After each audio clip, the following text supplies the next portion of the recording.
Genesis Alternative Ventures is a Southeast Asia venture debt fund. I'm the co-founder and partner of the fund and CFO as well, which is probably why we are talking.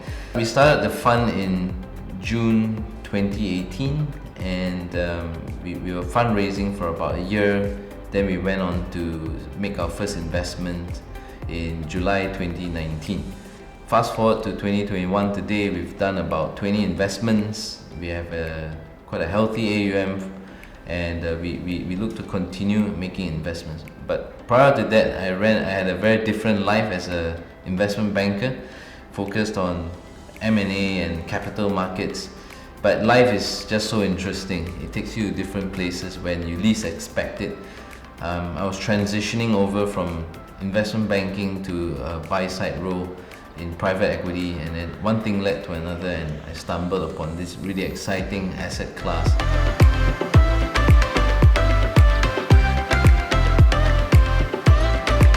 So the experience has been great, and we've had a little bit of a prelude prior to changing over to Lanturn Fund Services, in that Genesis has been using Lanturn for accounting and corporate secretarial services from day one.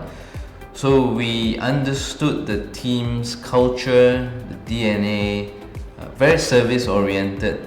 So when the time came and Lanturn told us that they were starting a fund services business, I got excited. I said, well, if the experience is not going to change from what we have been receiving on the accounting and the corporate secretarial services side, then I'm in.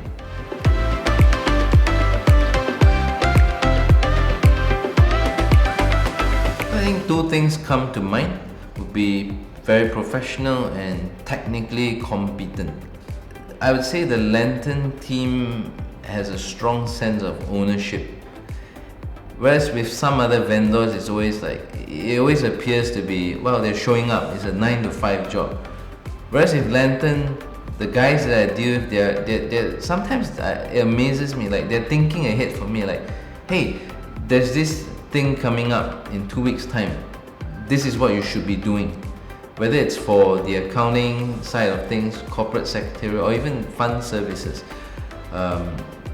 And that to me almost makes it feel like Lanturn is a true extension of Genesis, just with a different name.